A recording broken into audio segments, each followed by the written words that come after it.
บ่อันนั้นน้องเรนน้องจันชุมายเห็นในคลิปนึงเขาเจ้าเอาลงเฟซนะที่ว่าผู้สาวหรือว่าเอาผัวไปแต่งงานแล้วสู้สมบูรณ์บ่ได้แม่นนี่บ่ กะได้ถ้าว่าเฮามีกะสู้ได้ อ๋อ มีกะแล้ว บ่มีก็สุบ่ได้เพราะว่าเฮาบ่มีเนาะ บ่มีเงินซื้อบ่มีเงินสบู่ใช้โอ้ แต่ว่าเรื่องว่าแต่งงานแล้วนี่เอาลูกเอาผัวแล้วนี่สุได้เนาะบ่ได้ผิดฮีด บ่ผิดที่ผิดของนั่นแหละชุมายก็งงอยู่เอาเบิ่งไปเบิ่งว่าแม่น คือว่าเห็นอยู่ในคลิปหั่นดอก บ่ บ่แม่นความจริงเนาะ บ่แม่นบ่ ที่เพิ่นบ่ ถ้าบ้านอื่นบ่ฮู้แต่บ้านข่อยเสือได้เนาะ อ๋อ ก็น่าจะได้น่ะเนาะมาบ่ ได้ ได้ แต่ คิดว่าสู้สมบูรณ์ แต่ ซื้อ ว่าเฮาบ่มีกะบ่ได้คือเก่า แม่นนอกจากว่าบ่มีเนาะ แม่นถ้าว่ามีกะสู้ได้อัพได้ อันตัวใดผิดอันที่ว่าแต่งงานแล้ว แต่งงานแล้วที่เพิ่นหามนี่เนาะ ตัวใดหามๆนะ อืม ตัวใดปัญหาม กะแบบถ้าว่าแบบเอาพัวแล้วกะไปแบบไปกินเหล้ากินเบียร์บ่ได้ อันนั้น ไปดิน ผิด เที่ยวบ่ได้ ผิด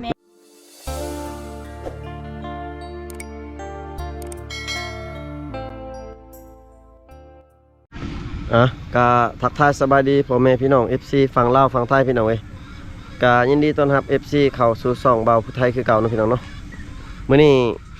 เบาผู้ไทยก็มาเยี่ยมมายามน้องสาวดีพี่น้องเอ้ยเพราะว่าโดนแล้วพี่น้องเอ้ยทางทีมงานบ่ได้มาหาน้องเนาะพี่น้องเพราะว่าทีมงานบ่ว่างพี่น้องเอ้ยบ่มีเวลาพี่น้องตอนนี้น้องสาวดีเพิ่น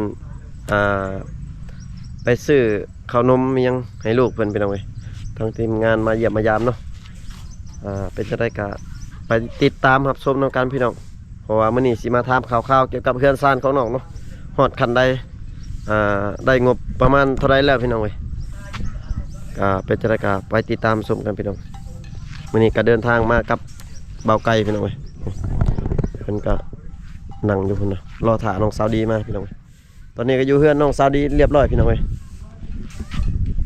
ไม้ของเพิ่นเฮ็ดนี่ก็จะฮอดคันใดกันใดพี่น้องเอ้ยผู้ไม้เพิ่นก็กองไว้อยู่พุ่นพี่น้องแต่ว่ายังบ่ยกพี่น้องยังบ่มีงบสิตั้งพี่น้องเอ้ยคือน้องสาวดีเพิ่นว่าน้องพี่น้องเป็นจังไดก็รอถ่ายติดตามชมกันพี่น้องเอ้ยพี่น้องเอ้ยน้องสาวดีกับน้องสาวสะอันเพิ่นมาแต่สบายดีน้องสาวดี สบายดี มา กำดัดละ มาแต่ใช่นี่ มาได้ซื้อขนม ซื้อขนมให้ลูกบ่พี่น้องเอ้ยน้องสาวไปดิตุ มาถูกแล้วเห็นขนม ไปดิน้องสาวหอมพี่น้องเอ้ยงามน้องสาวหอมพี่น้อง ผู้ได้เสียรับมาบับในช่วงมื้อนึงนี่ เอามาซัน สาวสะอันประมาเลยพี่น้องกูอยู่เทิงเฮือนล่ะ มะกล้วยพี่น้องเอ้ยมันยังมะกล้วยชุ่มน้องว่าน่ะ เปรียด เตรียม เรียด กินแล้วเป็นเปรียด เตรียม เรียด เปรียด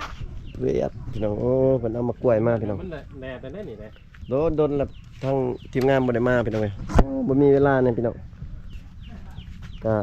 สิขึ้นอยู่เทิงเฮือนน้องสาวดีเนาะพี่น้องเนาะพี่น้องขออนุญาตขึ้นเทิงเฮือนน้องสาวดีก่อนพี่น้องเอ้ยคือเก่าพี่น้องเฮือนซ่านเพิ่นคือเก่าพี่น้อง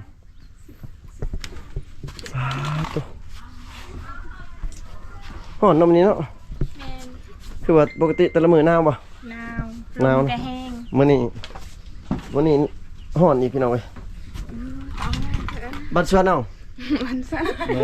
คืองามแต่เด้น้องสาวสะอันบ่าวกล้วยว่าสิมาได้มื้อนี้เลยเรามาแต่เมืองสมุยแล้วก็สิมาแวะพี่เลย เห็นบ่ส่องบ่าวกล้วยปิวล่ะ เห็นแล้วเหรอลงมาลงเฟซ ไปใต้ต้นเพิ่นพี่น้องเอ้ยเพิ่นก็เฮ็ดส่องมาหลายปีพี่น้อง2 ปีนี่แหละประมาณเกือบ2 ปีพี่น้องเพิ่นก็ส่องปิวเลยพี่น้องเอ้ย เป็นมะกล้วยได้อ้าย กินมะกล้วยอยู่เพื่อนบ่ได้ออกสวนบ่สิน้องแล้วบ่เลยบ่แล้วบ่เลย แล้วเบิดแล้วข้าวก็เบิดแล้ว ใช่เนาะบ่ไก่นี่ไปทางใดเนาะ อย่าซ่าคนดูวัดเบียร์ บ่ไก่เพิ่นจะไปใช้แล้วพี่น้องยังบ่ทันขึ้นมา นี่สงบชื่ออะไร ชื่อยังผู้นี้นะ ต้อง น้องยังน้อง ชื่อยังเลย น้องสะอัน น้อง สะอัน ผู้นี้ได้เสือบัวนี่ได้ซะ ชื่อยังเลยลืมเลยบ่แม่นลืมแล้ววะนี่ เริ่มเลยพี่น้องบ่ได้มาหาน้องเพิ่นน้องนี่ น้องสาวดีพี่น้องทีมงานก็จนสิลืมชื่อเลยเนาะ ถามเมืองไทย FC เพิ่นเข้ามาเบิ่งใหม่พี่น้อง แม่นบางที FC มาใหม่แล้วบ่ฮู้ชื่อเนาะ แม่นเนาะ อากาศ งามพี่น้องเว้ยดนมาคือว่างามขึ้นเนาะคือว่าใส พี่ ขึ้น น้อง เนาะ คือเฮ็ดงามๆขึ้นเดี๋ยวนี้มันเป็น คือว่าใสขึ้นวะน้องสาวดีก็คือว่าใสๆขึ้นพี่น้องเว้ย โดนใจบ่ได้เห็นเนาะ ย่านแม่นมาจากเนาะเรื่องงามบ่ได้มากคืองาม แม่ พี่น้องเอ้ย งามๆขึ้น อ คื ยู่ อ ใน ว่าก ล่องแบบได้กะตัวจริงแบบนั้นแหละ คือว่าบ่อยากตุ้ยปานใดเนาะ รถหุ่นมาเลยนี่ น้องรถหุ่นบ่ บ่ คือว่าสิอยากจะจ้อยคือว่า แม่น อยากจะจอยน้อยหนึง ให้หุ่นลงหน่อยนึง นี่งามเลยพี่น้อง น้องอยากได้หุ่นซ้ำได้หุ่นนำซ้ำน้องสะอันนี่บ่ บ่มักจอย จอยโหดเนาะ จ้อยโพดเลย บางคนก็มักได้หุ่นซ้ำนี่เด้ บางคนก็มักจ้อยบางคนก็มักตุ้ยนั่นแหละ แม่นอวบๆหน่อยหนึงผู้หญิงอ่ะมีตามผู้มักเหรอพี่น้องเอ้ย บางคนก็ยังบางทีก็มักลาบบางทีก็มัก เออ มักก้อยพี่น้องเว้ย ก้อยดิบก้อยซุป เออ เลย มักบ่คือกันพี่น้อง อากาศก็ถือว่าไข้แน่เลยเนาะห สิ นาวแห้งบ่หรือว่าปกติแหละนี่ เมื่อวานนี้กับมื้อนี้ใครแน่ มื้อนี้ใครแน่เนาะบ่ได้หนาวปานใด เห็นแหน่เห็นหยังเลยพี่น้อง แม่นแดดๆออกเลย ชุมน้องยังมานอนน้ำกันอยู่ติ แม่น น้องซันยังนอนอยู่นอกคือเก่าบ่หรือว่านอนอยู่ใน อยู่ในนำกัน อย่าบ่ได้ลงกอด นอนในเลยบ่เดี๋ยวนี้นอนในนำกันเลย บ้านบ่มีหมู่นอนอยู่นี่ อ้าวโมนั่นเช้านั้นบ่ได้มานอนแล้ว บ่ คือว่า อ๋อ ชุดก่อนนี่อายมาว่าอิหยังเราไปเฮียนบ่ แม่น สาวน้อยไปเฮียน เจ้าเนาะ อืมยันผู้บ่าวขึ้นมาลอยผู้เดียวเนาะเพื่ออยู่ผู้เดียว เออเน ก็เลย นอนบ่ยามหนาวเห็นดีคือกันเห็นน้องซันเขาไปนอนในเพราะว่ายามหนาวนี่หนาวเลยบ่ได้เว้ย แม่น มันโล่งๆเนี่ยนี่อยู่นี่โอ้ย อากาศหนาวเนาะ เอาชั่วโมงลากับผู้บ่าวยังมาหลินได้เห็นได้ซะชุดน้องนอนอยู่ใน3คนออกมานอกบ่ แม่นเอา อ๋อ แน่นอน อืม แต่บ่มีผู้บ่าวเลยบ่เคย บ่มีเลย ผู้บ่าว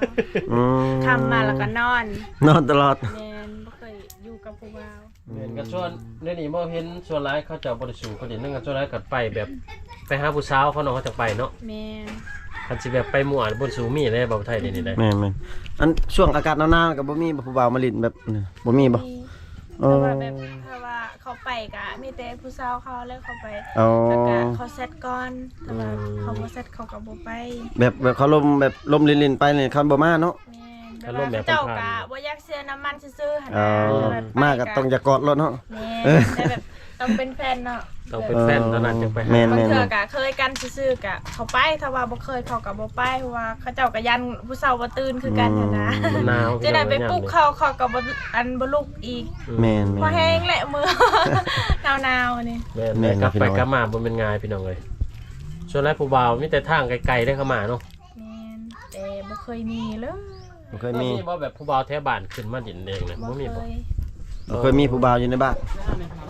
อันยังมีอยู่ที่ แฟนตะมอย FC นะยังมีอยู่ที่ FC คนไทยขึ้นมาลิ้นนะ แชทหาบ่ บ่มีแล้วบ่มีแล้วบ่หรือว่ายังมี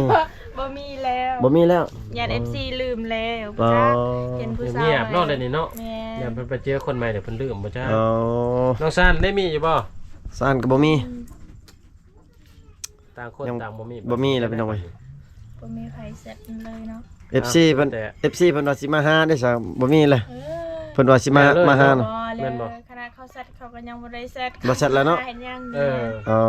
ไอ้ก็ว่าอยู่แล้วนี่แต่เก่าเด้คือว่าอย่างนี้ แม่น คือว่าอะไรบางเทื่อก็คนเพิ่นก็สิบ่เข้าใจเนาะเห็นว่าแชทบ่ตอบจังซี่มันบ่ แม่ บางเทื่อโทรศัพท์ก็อยู่นำลูกของน้องดี คือว่า พี่น้องหรือว่า คือว่าช่วงหนึงคือว่า FC ว่าออกพรรษาว่าสิมาหา ฉะนั้นมันไหว บัดแล้วพัดบ่มาเนาะ ขึ้นไลน์บ่มีเน็ตเนาะบ่มีเน็ต อืม บ่ได้เติมรายเดือนพี่น้องเอ้ยกันว่าเติมรายเดือนเนี่ย ฉะนั้นเติมเป็นมื้อบ่ ล่มกันนนอยู่ โอ้คือสิเปลืองเนาะ เติมเป็นมือเติม10,000กับ สิบ 2มือบ่ฮอด ในช่องมือ บ่ไหวดอกมันน่ะ บ่ฮอด ช่วงไหนหลินยังหลิน TikTok บ่ บ่ เบิ่งแต่นั่งในเฟซนั่นแห เอ ละ อ เบิ่งหนังสุด ละครหนึงมื้อหนึงก็จะเบิดแล้ว เออ อืมเดี๋ยวเบิดแล้วเนี่ย เรื่องหนึงก็ถือว่า เบิดเรื่องหนึงนี่ก็เรียบร้อยแล้วเบิด สาวโสดพี่น้องเอ้ยเจ้าว่าสิเฒ่าข้างบ้านบ่จัก เอาข้างบ้านและหมู่เอาผัวเบิด อืมของสามมึกก็สิเอาหรือบ่หรือว่ายัง บ่ฮู้คือกัน อ๋อ แต่หมู่บ้านสาว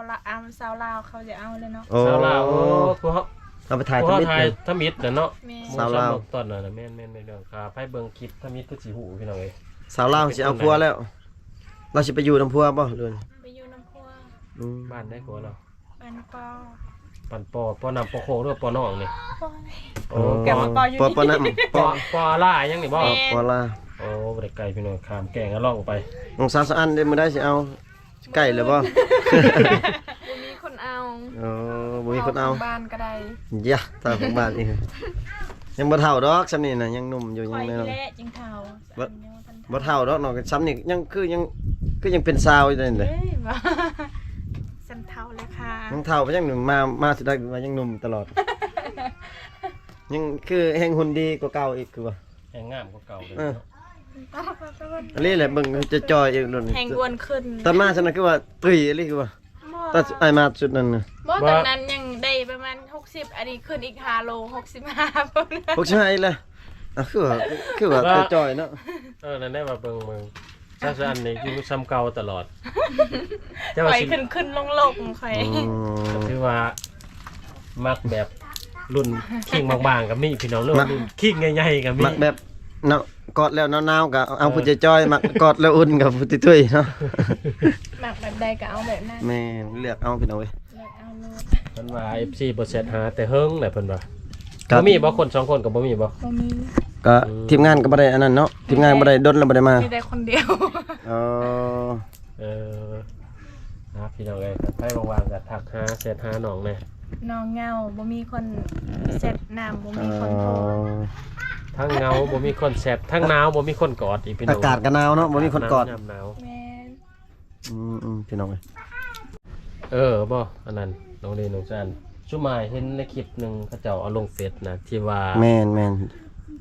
ที่ว่าผู้สาวหรือว่าเอาผัวไปแต่งงานแล้วสู้สมบูรณ์บ่ได้แม่นนี่บ่ ก็ได้ถ้าว่าเฮามีก็สู้ได้ อ๋อ มีก็แล้ว บ่มีก็สุบ่ได้เพราะว่าเฮาบ่มีเนาะ บ่มีเงินซื้อบ่มีเงินสบู่ใช้โอ้ แต่ว่าเรื่องว่าแต่งงานแล้วนี่เอาลูกเอาผัวแล้วนี่สุได้เนาะบ่ได้ผิดฮีด บ่ผิดที่ผิดของนั่นแหละชุมายก็งงอยู่เอาเบิ่งไปเบิ่งว่าแม่นบ่ คือว่าเห็นอยู่ในคลิปหั่นดอก บ่ บ่แม่นความจริงเนาะ บ่แม่นบ่ ที่เพิ่นบ่ ถ้าบ้านอื่นบ่ฮู้แต่บ้านข่อยเสือได้เนาะ อ๋อ ก็น่าจะได้น่ะเนาะมาบ่ ได้ ได้ แต่ คิด ว่า ว่าสู้สมบูรณ์ ถ้า ซื้อ ว่าเฮาบ่มีก็บ่ได้คือเก่า แม่นนอกจากว่าบ่มีเนาะ แม่นถ้าว่ามีก็สู้ได้อัพได้ อันตัวได้ผิดอันที่ว่าแต่งงานแล้ว แต่งงานแล้วที่เพิ่นหามเนี่ย ตัวได้หามๆเนาะ อืม ตัวได้เพิ่นหาม ก็แบบถ้าว่าแบบเอาพัวแล้วก็ไปแบบไปกินเหล้ากินเบียร์บ่ได้อันนั้ ไป น ดิน ผิ ไป ด เที่ยวบ่ได้ ผิดเนาะ แม่ผิดแท้เรื่องอันนั้นแต่ว่าแบบเรื่องแต่งหน้านี่เป็นนำบางคนก็ให้แต่งบางคนก็บ่ให้ อ๋อ ถ้าแบบเฮาได้พัวแล้วก็แบบพัวฮักเฮาฮักเพลงเฮาก็เขาจะไปหาเงินแล้วก็ได้เงินให้เฮาซื้อสบู่ซื้ออีหยังก็แป้งอีหยังก็ แต่งได้เนาะเฮ็ดได้เบิดเนาะ แม่นได้ เรื่อง โอ้ เรื่องว่าผัวได้นี่แต่งหน้าได้ขึ้นกับบางครอบครัวเนาะ แม่น คันว่าผัวอยากให้เมียงามก็ถือว่าแต่งได้ ให้เมียแต่ง แม่นแบบว่าพัวไปหาเงินหาค่ำแล้วก็ได้เงินแล้วก็ซื้อให้เมียใส่แบบนั้น อ๋อ ได้แต่แบบคันว่าพัวบ่ให้ก็แสดงว่าเขาบ่ให้แต่งคือเก่าหั่นแหละ จุอ้ายแล้วเข้าใจผิดคิดว่าแม่นอันนี้เนาะ สั่นเด้อ คิดว่าบ่ให้อันสุสบู่อลี แม่น บ่ได้ เฮาก็งงอยู่ไปบางบอนเฮาก็ยังเห็นบางเขาเจ้า สุอยู่เนาะ สู้อยู่ แล้วก็บางบอนก็เห็นเขาเจ้าแต่งหน้าอยู่ แบบ เป็น ส่วนหลายคนสมัยนี้มีแต่แบบเขาเจ้าได้เงินได้คำแบบพัวเขาเจ้าแบบไปหาเงินหานาได้เงินแล้วก็ให้เมียก็ไปซื้อกระเปงกระปอกหั่นนะ มาแต่งแล้วส่วนนี้เนาะส่วนลายมันแต่งได้แล้วเนาะ ได้ ให้สิบ่อยากให้เมียงามเนาะ แม่น ถ้าแบบเขาแบบบ่แต่งก็มีแต่พัวบ่ได้ฮักเพลงหั่นแหละ อ๋อ พัวได้เงินได้คำแล้วไปเล่นไปเที่ยวแบบนั้นก็ อืม ลูกเมียสิหาเงินได้มาแต่ไสก็ อืม แบบว่าเอาพัวแล้วก็มีแต่พึ่งพานำพัวหั่นแหละให้พัวไป ผัว หา นี่เป็นใหญ่เหรอแม่นบ่เนาะ แม่น เรื่องแบบนั้นดิตรงนี้เรื่องแบบเงินค้ำให้ไผเก็บผัวหรือเมีย เอาต้องเป็นเมียแหละถ้าว่าพัวฮักเฮาเด้ อืม แต่แบบถ้าเขาบ่ฮักเขาก็ได้เงินซ้ำใดเขาก็บ่ เขาก็บ่เอาให้เก็บ แม่นเขาก็เสื่องไว้หั่นนะ ส่วนหลายอ้ายเห็นนี่ส่วนหลายมีแต่ผัวไปถูกเก็บเงินเก็บครับหรือว่าแบบจังไดผัวบ่อยากให้เมียบ่เรื่องเนาะ มันก็เป็นบางคนเนาะ บางคนแม่นบ่ บางครอบบางครัวก็ให้เมีย บางคนก็ได้เงินแล้วก็เสื่องไว้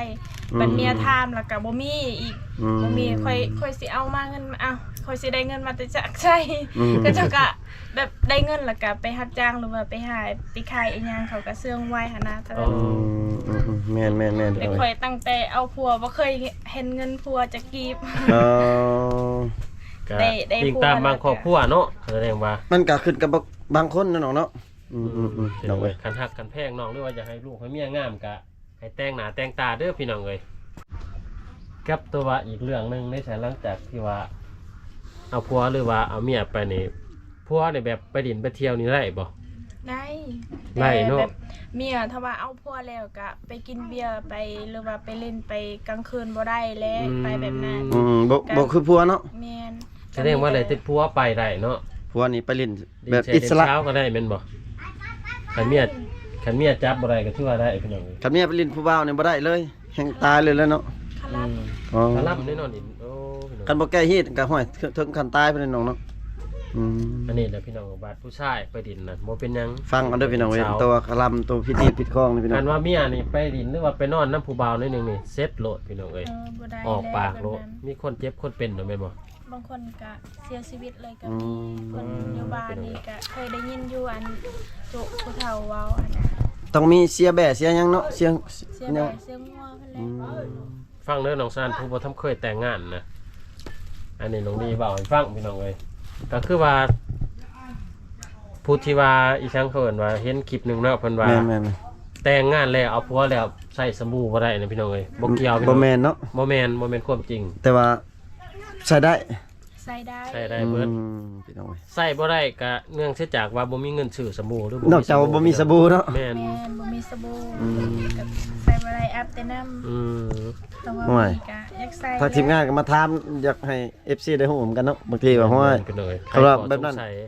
บ่อาบน้ำห้อยขี้ไข่มันก็เต็มเป็นโล ห ไป ลาย แล้ คว นเพิ่นก็ว่าอยู่โอ้ยสมพอหรอกว่าบ่ได้ใส่สบู่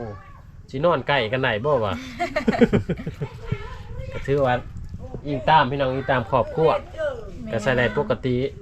แล้วกับตัวนุงสงได้ใส่ได้บ่นุงสง ก็ได้บางคนก็กล้าก็ได้ แต่เคยเอาผัวบ่เคยนุ่งทรง เอ้ามาส่งตัวเฮานุ่งเป็นสาวนี่เฮาเอาไว้บ่เฮาเก็บไว้บ่ เอาไว้ เออ เก็บไว้แล้วก็นุ่งทรงแล้ว สินุ่งตอนไหนเอาสมมุติว่า กับสิ้นอีก นุงสงก็ต้องเอาสินมาสอด แม่น อืม แต่ว่าเฮาบ่กล้าเด้เขาเบิ่งแล้วก็บ่เกรงใจเขาเจ้าหั่น อื นะ มต้องใส่สินเนาะ แม่นแต่เคยเห็นอยู่เขาเจ้าแบบอันตอนเอากันใหม่ๆเขาก็ยังใส่ซุ่งแต่ข่อยบ่เคยใส่บ่กล้าเกรง ก็ ใจ ถือว่า ใส่ได้อยู่ ใส่ได้เนาะ แต่ว่า ใส่ได้ บางคนก็เกรงใจ บางคนก็เก่งใจบางคนก็ไม่ยาบ่ให้ใส่บ่รู้จังได แบบเขาว่าเขาบ่ให้เฮาใส่กับเขาเว้าพื้นอีกได้ อืม ข่อยก็แบบเกรงใจเขาเจ้าแค่เขาเบิ่งซื่อๆก็ย่านเขาเบิ่งแบบเขาเบิ่งเฮาใส่ซุ่งก็บ่กล้า ไปเฮือนเขาก็เฮ็ดแบบเขาอีกตามเขาเว้าเนาะ นี่แต่แบบบางเทื่อก็ไปบ้านพ่อแม่เขาเองเขาก็ใส่ได้บ่ได้อยู่เฮือนพัวหั่นน่ะ เออ ตอนอยู่เฮือนพัวนี่เวลาเฮานอนกลางค่ำกลางคืนใส่ส่งก็บ่ได้บ่เออ ต้องนุ่งสินอย่างเดียวมันสิบ่ขึ้นมาหัวเพียวสินคนหัวเฮานอนเนาะเฮาบ่ได้ฮู้เมื่อเด้ นอนใส่สินเปิดก็บ่ เจ้า เป็น นั่ ผ้าน ห่ แห ม ละ ใครสิไปเบิ่งเฮาเนาะ เจ้านั่นว่าสิมาประห่มมาห่ม ล็อกประตูไว้เนาะ เปิดพัดลมแห้งคักทั่วออกเลยเนี่ย อ่ะ พี่น้องเอ้ย ก็ถือว่าตามนั้นเด้อพี่น้องเอ้ยใครขอสงสัยของ FC แล้วก็เฮาพร้อมพี่น้อง แม่นๆเฮาก็อยากฮู้กันเนาะพอดีเฮามาฮู้พี่น้องเอ้ยเรื่องฮิตเรื่องคล้องของน้อง ฟังพอดีมื้อนี้ อืม ก็ถือว่าฮู้ไปนํกัน ตารางมาปะประเรียวเซ็งโอ้ตะดักไหม อีหยังเนาะ ยาดีไอทำเดือน ทำยาดีไอโอ้น้องชายเพิ่นเป็นไอ ยามหนาวพี่น้องเอ้ยคือบ่เห็นเขาเจ้าทิ้งไฟหลายปานใดพี่น้องต้องใส่เริ่มอากาศเริ่มดีแน่เด้อ ลูกคอยหากระเซามื้อนี้คือกันแหละ สาวหอมบ่อืม เป็นไข้ซ้ำมือซ้ำคืนบ่ได้นอน อืม ไข้ตลอด ไข่ฮ้อนบ่ได้ไข่หยัง ไข้ฮ้อน พี่น้องเอ้ย เมื่อคืนนี่ก็ยังเป็นไข่เกินบอกไก่โทรแชท ไข่ใจที่ หายใจเลยเฮ็ดเวียกเมื่อยปั้นข้าวแบกกระเป๋าข้าวปะตุ๊ เรือแตกออกเลยพี่น้อง เนี่ยบ่มีคนซอยเนาะ แม่นนะ ชื่อน้องดีนั่นแหละคันเฮ็ดหยังบ่มีคนซอยก็ยากพี่น้องเอ้ย แม่นเฮ็ดหยังก็เฮ็ดผู้เดียว เฮ็ดผู้เดียวก็ยากเนาะ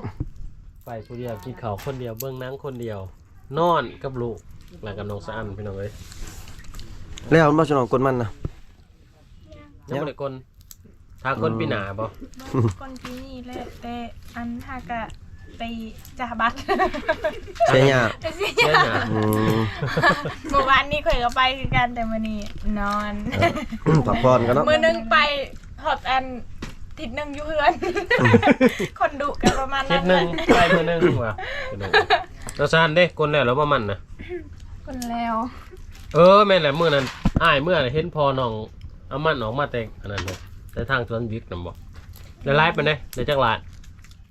บ่จักพ่อบ่ได้หายบ่ซั่นเราบ่ได้หายบ่ บ่เขาจะซื้อข้าวเบิดแล้ว อืม บ่มีข้าวกิน แสดงว่าคนมันแล้วก็บ่ได้เงิน ชื่อเขาเบิดเนาะ เพราะเมื่อก่อนนี่มามีอ้ายเป็นซอยซื้อข้าวนะสุดก่อนก็ถือว่าคนมันได้ก็ซื้อข้าวคือแบบ คลิปชุดก่อนๆได้เฮาถ่ายน้องหยังที่ว่าได้เงิน6ล้านซื้อข้าวเบิดนะ น้องสาวล้านบ่โอ้โหบ่สาวล้าน ชื่อแล้วบ่ กระดาษ สาวล้านบ้านตะกอ นี่นะส่วน เอ ๆนี่ อ สาวล้านใกล้เฮือนสองผัวเมียหั่นเด้สองเมียสอง แล้วก็งามทำกันก็ซุ่มน้องนี่แหละ สาวล้าน งาม หากเราใหญ่ไว้เด้อน้องดี 15 ปี เราหากัน15ปีนึง เน่า เราสั้นได้บ่16 17นี่